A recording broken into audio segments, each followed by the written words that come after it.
डरे हुए हैं, कायर हैं। ভারতে আটক রাহুল ও প্রিয়াঙ্কা।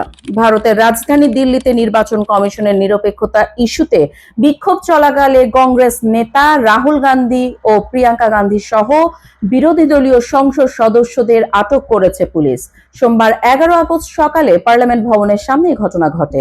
প্রতিবাদ স্থল থেকে পাওয়া ভিডিও ও ছবিতে দেখা যায় বিপুল সংখ্যক রাজনৈতিক নেতা ও কর্মী রাস্তায় বসে আছেন, হাতে ব্যানার ও পতাকা নেড়ে স্লোগান দিচ্ছেন। অনেককে পুলিশের ব্যারিকেডের সামনে ধাক্কাধাক্কি করতে এবং আইন শৃঙ্খলা রক্ষাকারী বাহিনীর সঙ্গে বাকবিতণ্ডায় জড়াতে দেখা গেছে। আটক করে নিয়ে যাওয়ার সময় গণমাধ্যমের সামনে রাহুল গান্ধী বলেন, আমরা নির্বাচন কমিশনের সাথে কথা বলতে পারি না, এটাই বাস্তবতা। সত্যটা আজ জাতির সামনে। এই লড়াই রাজনৈতিক নয়, এটি সংবিধান রক্ষার জন্য।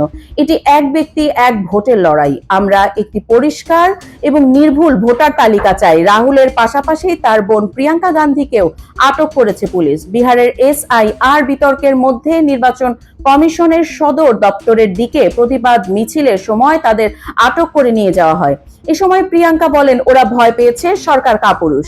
জানা যায় এদিন বিহারের ভোটার তালিকার বিশেষ নিবিড় সংশোধন SIR এবং নির্বাচনী অনিয়মের অভিযোগে নির্বাচন কমিশনের ECI সদর দপ্তরের দিকে পদযাত্রা করছিলেন ইন্ডিয়া জোটের নেতারা। লোকসভার বিরোধী দল নেতা রাহুল গান্ধীর নেতৃত্বের সংসদের মকরদ্বার থেকে নির্বাচন সদন পর্যন্ত এই পদযাত্রা শুরু হয়।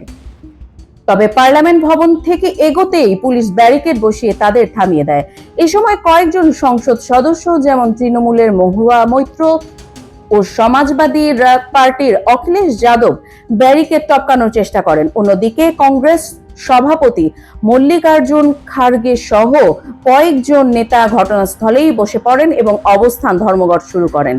পুলিশ জানায়, আইন শৃঙ্খলা বজায় রাখা ও জনসাধারণের চলাচলে বিঘ্ন এড়াতেই বিক্ষোভকারীদের সরিয়ে নেওয়া হয়েছে। তবে ইন্ডিয়া জোটের নেতারা অভিযোগ করেন, বিহারে ভোটার তালিকা সংশোধন প্রক্রিয়ায় রাজনৈতিক উদ্দেশ্য প্রণোদিত হস্তক্ষেপ হচ্ছে এবং নির্বাচন কমিশন সরকারের প্রভাবে কাজ করছে। আন্তর্জাতিক ডেস্ক, কাজী শাহজাহান দৃষ্টি, বাংলাদেশ নিউজ টুডে।